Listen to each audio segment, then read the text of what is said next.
Green card की line कुछ लोगों के लिए अब और लंबी हो गई है। इमिग्रेशन डिटेंशन सिस्टम में ऐसे बदलाव किए गए हैं जिन पर सवाल उठ रहे हैं। इंडिया ने फॉरेन रिसर्चर्स, स्टूडेंट्स और प्रोफेशनल्स के लिए नए वीजा रूल्स लागू किए हैं। कनाडा में सिटीजनशिप सर्टिफिकेट मिलने के बाद भी कुछ लोगों के डॉक्यूमेंट्स दोबारा रिव्यू किए जा रहे हैं। और अमेरिका में एक इंडियन वर्कर द्वारा दायर लॉ सूट ने फॉरेन वर्कर्स के राइट्स को लेकर गंभीर चर्चा शुरू कर दी है। यानी आज का बुलेटिन केवल अपडेट्स का कलेक्शन नहीं है। आज हम उन रूल्स, पॉलिसीज और लीगल राइट्स को समझने वाले हैं जिनका सीधा असर दुनिया भर में रह रहे इंडियंस पर पड़ सकता है। आज हम बात करेंगे जुलाई 2026 वीजा बुलेटिन में हुए बदलावों की, यूएस डिटेंशन पॉलिसीज में आए नए चेंजेस की, इंडिया के नए वीजा फ्रेमवर्क की, कैनेडियन सिटीजनशिप रिव्यू प्रोसेस की और उस केस की जिसने वर्क प्लेस एक्सप्लॉयटेशन और इमिग्रेशन डिपेंडेंस को लेकर बड़े सवाल खड़े कर दिए हैं। तो चलिए शुरुआत करते हैं हमारे आज के सबसे ज्यादा सारे अपडेट से। चलिए फिर जल्दी से वीडियो को शुरू करते हैं। हाय, मेरा नाम है वर्षा दुबे और आप मुझे देख रहे हैं एनबीटी टेक एड पर। सबसे पहला अपडेट है जुलाई 2026 वीजा बुलेटिन से जुड़ा हुआ। Employment based green card categories में इस बार मिक्स्ड पिक्चर देखने को मिली है। कुछ कैटेगरीज में आगे बढ़ने की खबर है, लेकिन कुछ कैटेगरीज में पीछे जाने की स्थिति भी बनी हुई है। फ्रैगमॉन के एनालिसिस के अनुसार EB1 इंडिया कैटेगरी में स्लाइट रेट्रोग्रेशन दर्ज किया गया है। इसका मतलब ये है कि कुछ एप्लीकेंट्स को पहले की तुलना में और ज्यादा इंतजार करना पड़ सकता है। दूसरी तरफ ज्यादातर अदर एम्प्लॉयमेंट बेस्ड कैटेगरीज में एडवांसमेंट देखने को मिली है।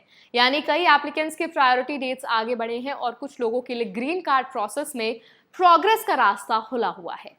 इसके साथ ही एक इम्पॉर्टेंट एडमिनिस्ट्रेटिव अपडेट भी सामने आया है। USCIS ने पुष्टि की है कि जुलाई 2026 के लिए employment based adjustment of status filing में फाइनल एक्शन डेट चार्ट का उपयोग किया जाएगा।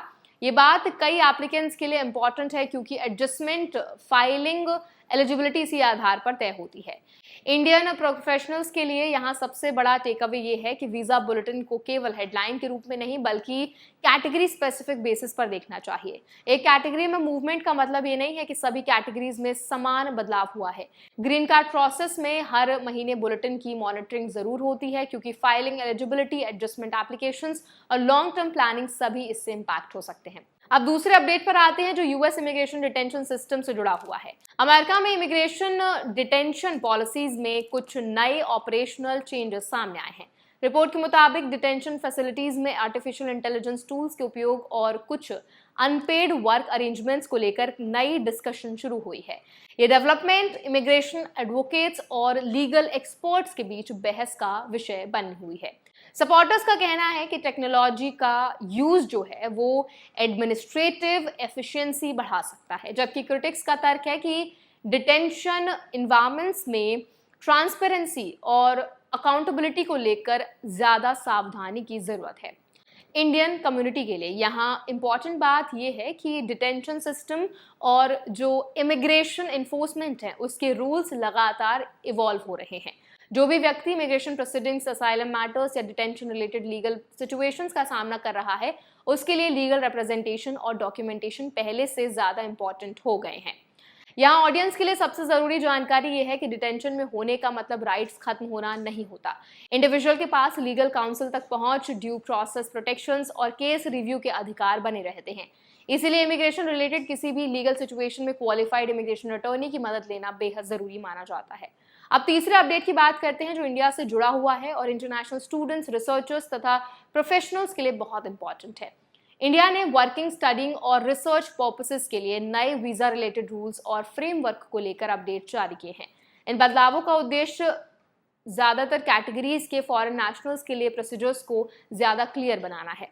रिपोर्ट के अनुसार अलग अलग पर्पसेस के लिए वीजा क्लासिफिकेशन और कंप्लायंस रिक्वायरमेंट्स को लेकर नई गाइडेंस दी गई है।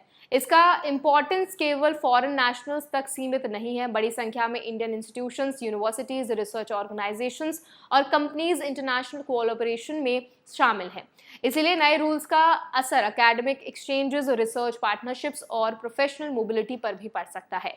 ये डेवलपमेंट दिखाती है कि इमिग्रेशन और मोबिलिटी पॉलिसीज अब केवल वेस्टर्न कंट्रीज तक लिमिटेड डिस्कशन नहीं है। इंडिया भी अपने वीजा फ्रेमवर्क को लगातार अपडेट कर रहा है ताकि वैरायटी ऑफ कैटेगरीज के विजिटर्स और प्रोफेशनल्स के लिए प्रोसेस ज़्यादा स्ट्रक्चर्ड बन सके।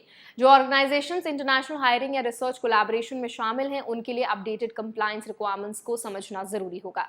अब चौथे अपडेट पर आते हैं, जो कनाडा से जुड़ा हुआ है और वहाँ सिटीजनशिप प्रोसेस से गुजर रहे लोगों के लिए काफ़ी इंपॉर्टेंट माना जा रहा है। हाल के समय में कुछ ऐसे केसेस सामने आए हैं जहां एप्लीकेंट्स को सिटीजनशिप सर्टिफिकेट मिलने के बाद गवर्नमेंट की ओर से एडिशनल कम्युनिकेशन प्राप्त हुई। CIC न्यूज की रिपोर्ट के अनुसार कुछ लोगों को सिटीजनशिप अप्रूवल के बाद लेटर्स भेजे गए जिनमें रिकॉर्ड्स, रिव्यू और वेरिफिकेशन से जुड़ी बातें शामिल थी। इस डेवलपमेंट ने कई एप्लीकेंट्स के बीच कंफ्यूजन पैदा किया, क्योंकि नॉर्मल ये परसेप्शन है कि सिटीजनशिप सर्टिफिकेट मिलने के बाद प्रोसेस पूरी तरह एंड हो जाता है। लेकिन रिपोर्ट में स्पष्ट किया गया है कि कुछ मामलों में गवर्नमेंट रिकॉर्ड्स वेरिफिकेशन या एडमिनिस्ट्रेटिव रिव्यू के लिए एक्स्ट्रा इंफॉर्मेशन भी मांग सकती है।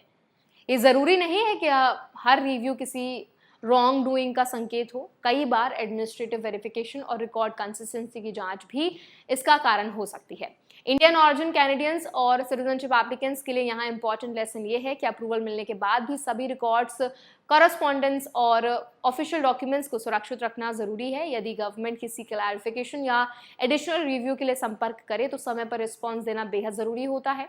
इस तरह की सिचुएशन में पैनिक करने की बजाय ऑफिशियल कम्युनिकेशन को केयरफुली पढ़ना और जरूरत पड़ने पर प्रोफेशनल एडवाइस लेना ज्यादा उचित माना जाता है। अब आज के पांचवें और सबसे इंपॉर्टेंट अपडेट की बात करते हैं। ये मामला एक इंडियन वर्कर ऋषिकेश राज मिसाला द्वारा दायर लॉसूट से जुड़ा हुआ है। रिपोर्ट के अनुसार उन्होंने आरोप लगाया कि वर्कप्लेस एनवायरनमेंट में उनसे ऐसे पेमेंट्स कराए गए जो नौकरी बनाए रखने से जुड़े थे और उन पर इमिग्रेशन रिलेटेड प्रेशर भी बनाया गया।